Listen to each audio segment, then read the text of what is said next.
Hi Scorpio, this is your reading for March ahead.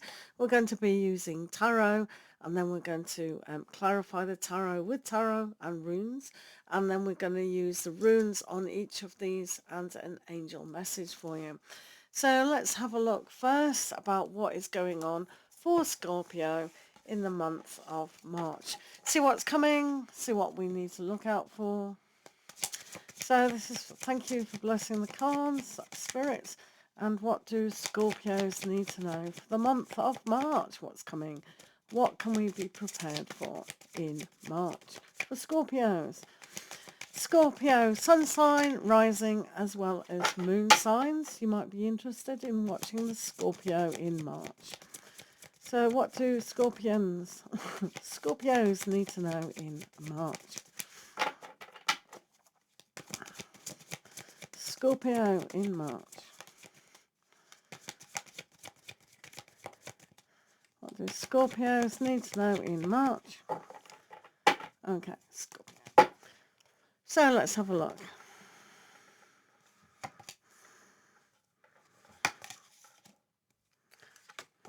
Ooh, you're in tune with another sign. Do check that out. So at the moment for Scorpio, we have the Two of Swords, we have the Fool, Ten of Cups, and also the Queen of Pentacles.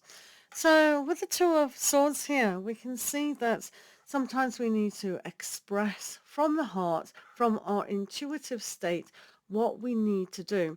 And obviously taking the first steps in trusting yourself, trusting your heart and your intuition is vitally important. You probably think along the route that making decisions can be very difficult, and you might not want to make a mistake, or you might not want to go down the long route. So you've been given the Fool in this March, the newness, the beginning of spring, a new season, to really understand that when we don't take a lot of conflict within our mindset, it becomes from a purer intention, a good heart. So expressing yourself from your heart is always going to win the day. This looks like a door knocker, doesn't it? Knock and open. The opportunities are going to arise if you trust it. So this is about an unclear path. This is a choice to make. Unclear steps ahead might bring greater happiness. You can see here with the Ten of Cups, this is a huge happiness, and joy will be taken when you take on that adventure.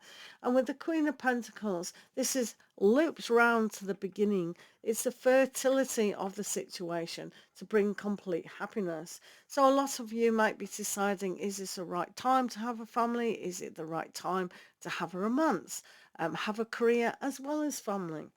But this is about complete joy, which is always about an attitude. So having that kind of home situation, having that opportunity for growth, patience within your mind, because Two of Swords traditionally is peace of mind. So the peace of mind when you take on a new adventure will bring about a sense of well-being of your heart, mind, body and spirit. So the Ten of Cups, if you take a chance on yourself, but it's not a chance if you really go into your intuitive side to know what your journey is all about. A lot of the time you have to have curiosity, go with the ups and downs of life, as you know, up and down.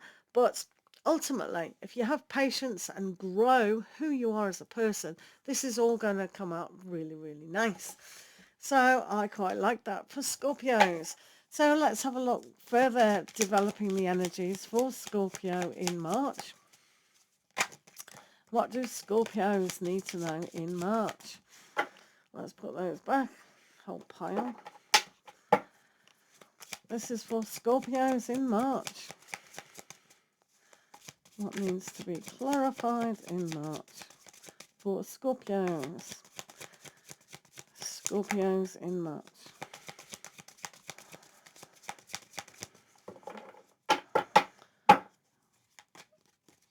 So we have this card, Five of Cups, ooh. Five of Wands. Right, okay, guys. So this can be quite challenging, can't it? So this decision that some of you are making is whether to decide to move on or stay with the X kind of aspect. Sometimes when we've been blocked or we don't have the full information, we still get dragged through what we've already lost. And that's why it's difficult to go, do I move forward? You don't want the disappointment again. I've got a secret here for you. Nobody likes disappointment. So, so it's our attitude, how we begin to see that everything comes from ourselves and comes from our heart.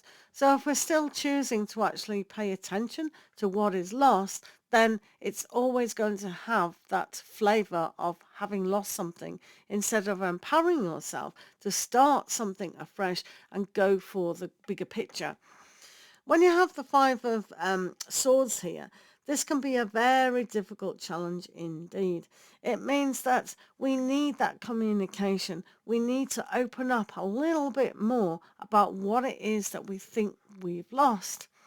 So it's always the communication. It's always about our heart being open like this and here. Here we're preventing the trust. So if you're not trusting yourself or not trusting the situation in your life, then sometimes we need to go, okay, I have to move away from that. It's causing too much pain here. Definitely a lot of pain. So you have the Five of Wands here as well. So we have to sort out what is making you happy. What is making you love yourself? What is the bigger picture? So when we have, look, you've got 3 5s, which is a perfect angel number. And a lot of times in America, it's when you dial that number, it doesn't go anywhere. It's a film number. So your reality, in fact, is it real or is it made up within your being? So unless we trust ourselves, then these issues are going to come up. It's like, what do I need to sort out? Is it my mind? Is it my heart? And vice versa. And for a lot of you, this is what's hidden inside. So you've got to really trust your intuition a lot. So we've got the King of Swords, and you might see Bacana and Jira here together, or you can see Gibo and Bacana as a mixed bind rune, which makes the Bluetooth symbol, if you notice. So having this birth, having this gift is a birth of fertility. So when we really communicate those thoughts, then can't we be in charge of those thoughts and go, right, what is it that I need to let go of emotionally? What is dragging me down? And am I really going to sort it out? So if you have been waiting on an ex or you have been blocked, notice the X on here and the X here, which is that gift, that partnership. If you have a look at the Ten of Cups, you can be happy on your own or in a partnership, but this is definitely not about the X. I'll tell you why. Because here with the Fool, it's starting again. Think logically about what you're having patience for. Ultimately, the dream of the happy ever after is there, but you've got to sort something out to give it more meaning. And we can kind of look at this further by pulling some runes out for each of these sections. Scorpio. Right, Scorpio. So there's one for there. One for there.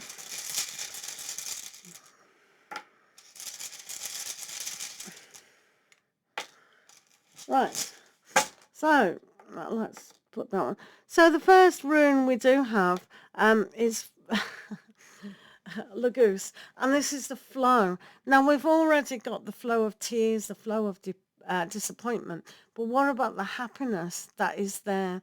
When we concentrate on what's being lost, we get overwhelmed. So we must allow the intuition to flow into our lives to know how to open up our hearts. It's about going with the flow, not staying stuck in the mud. If we get stuck in the mud, we drown. So we don't want to get whelmed. We need that flow of inside. So going with inside, within our intuition, is a very yin quality. And this leads to the Wunjo of joy. No, sorry, I do apologise. Thuras. So Thuras is that thorn, and when we keep using our mental aspect and not thinking of the logical aspect, we are going to feel that thorn. It's going to be a real challenge. So combating your thoughts at this moment in time and not taking them on this journey will lead to the happiness. But if you allow this bugbear or of this disappointment from your past to remain in your sight, then you're always going to focus on the pain that you need to leave behind. Some things need to be let go of, don't they? So moving on to this particular aspect, this is the seed of hope with Ingas. So sorting out, what is it that you're giving birth to? Do you want this happily ever after? Or do you still want to feel the victim? This is very much about having that seed of hope, definitely with her. And it's almost like having that togetherness, the yin-yang. So when we make these decisions between our heart, body and soul, it is a new birth. We got Nautilus here, which is a need, the sacrifice. Sometimes we have to sacrifice this part to get to the good part. So it's a germination that will be stronger. Relationships can be stronger when we've let go of the past. And you can see this with Jira and the harvest of the time, harvesting new ideas, harvesting the growth. Notice, people, that you've got the queen and the king, the yin and the yang, and together that's a perfect harmony to harvest your mind over matter and matter over mind. And it's a synchronization that you need for that happy ever after. So when we sort out the past, we're in the present, and this chappie here is definitely in the present of that trust, having faith, having the ability to move mountains. March in the Northern Hemisphere is definitely all about spring and birth. So that's what really needs to happen. The birth of understanding yourself, to let go of pain and opening up your heart. Now we've got some angels here to give you, to further help you in March. So this is for Scorpio in March. So you have return. Someone from your past may return. Well, that's just the most dandy message out when we've said let go of the past. For some of you, obviously, the law of averages might have someone from your past return. But it doesn't mean to say it's going to be in that fulfilling relationship. So this is where you have to trust in your own journey of what you want. Really know. Because if we have this Thoraz and the thorn in our side, we're not really giving birth to a new situation. But this is a harvest time. Harvesting a decision to actually make things happen. Having patience. So for some of you, because this is the birth card as well, I'm trusting to have bigger families, and especially with Ingwas here, it's almost like sorting things out. So for some of you, you may see a new child on the way. So someone from your past may return. So it might even be an old soul connection that might be coming into your life. But for a lot of you, making the decision about moving, staying in pain is not the best decision for a lot of you. So just because this says return, you may get tested by an ex, but it doesn't mean to say it's going to lead to the happily ever after, especially as we need to sort things out and give birth to a new situation of that happy ever after. All right, so Scorpios, good luck with the new and the old.